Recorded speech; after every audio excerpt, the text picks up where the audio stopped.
Yeah. Steve, you won the toss, chose to bat, and the reason for that. And also, do you think that the partnership was on? Do you think the 300 was a possible score on this pitch? Yeah, I think the toss was the right decision. I think we had our opportunities throughout to post something up above 300. We were probably just that one wicket down, too many at a few stages throughout the innings. If we extended one of those partnerships a little bit, we're probably getting up 290, 300, and we're putting a bit of pressure on the scoreboard. So it's clearly not the easiest wicket to bat on. The square block as a whole, I think, has seen a lot of cricket over the last couple of months. We can see it's pretty tired, and that's probably the reason why we haven't seen a score above 300 in the tournament here so far. So we did a reasonable job, but we probably just lacked a couple of those partnerships, just dragging out a little bit further to get us up somewhere near 300 or just above. Steve, you obviously played down the significance of India playing all their group games here, but now we're at the end of the game. Do you think it played a part at all? Yeah, look, I'm not buying into it. I think it is what it is. India obviously played some really good cricket here. The surface kind of suits their style with the spinners that they've got and the seamers that they have at their disposal for a wicket like that. So they played well, they outplayed us, and they deserve the victory. Steve, in the eventual calculations and finer margins, do you think the fielding of your side was not up to the mark you would have liked? I mean, we dropped a couple of chances, and I think when you're trying to squeeze the game and you're trying to build a lot of pressure, you need to take those chances when you've got 260 on the board. But that's the game; it happens. No one means to drop a catch. It's part of the game. Steve, would you also say that India planned the chase well, just sustaining that 5 runs and over right through almost? And did they plan the chase well? The target was 266, still a stiff target, but still they planned the chase well. Would you say that? What was the question, sorry? No, would you say India planned the chase well? India? Sustaining the 5 runs and over. Yeah, I mean, they kept their run rate in check throughout.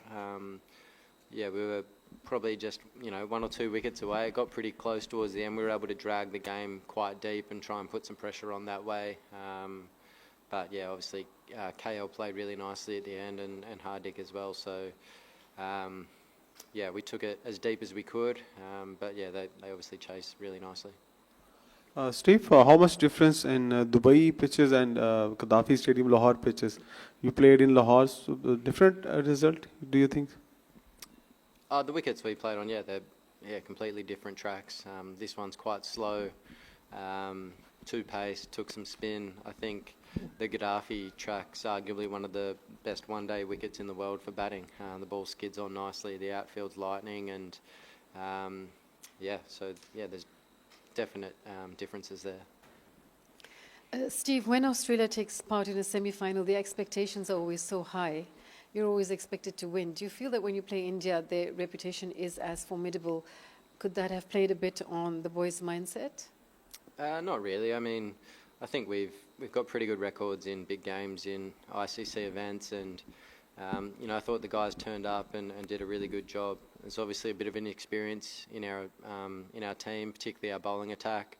Some new guys there who I thought did a really good job as well. So, they're going to be better for the exposure to a big event and playing against world-class players like the ones we came up against today and throughout the tournament. So, plenty of positives to take from it.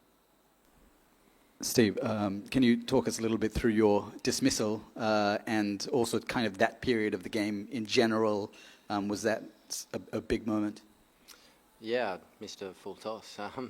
Wasn't ideal. My plan was kind of to try and put the seamers under a bit more pressure and just rotate the spin, but I didn't do it very well. Obviously lost my wicket at probably a crucial stage as well. So, had I batted a little bit deeper, potentially could have got up, as we said before, near 300 or something. Alex was batting really nicely up the other end. So, disappointing time to get out, but that's the game sometimes. Steve, you have been a long time contemporary of Virat. So what do you have to say about the way he chases down the high targets and controls it? Can you say something about that? Yeah, I mean, he's arguably the best chaser the game has seen. You know, he's done it numerous times against us. You know, he controls the tempo of the game really well, plays to his strengths and takes the game deep. So, you know, I thought he played really well again tonight. Hi Steve, this is Abdullah from Gulf Today. Steve, you are one of the best team in the world at any given point of time, and after posting a competitive total of 264, you lost the match. So what kind of total do you think is a team should post to win the match on this pitch? I mean, that's a difficult question. I think, yeah, I mean, somewhere up around 300, I think, on that surface would have been a really good total. You know, there's a bit of scoreboard pressure. You've got to take a few more risks, I guess, to get above the rate. You know, with 264, they were able to absorb a few balls here and there and take the game pretty deep. So, yeah, I think 300 would have been nice, but, yeah, we weren't able to do that.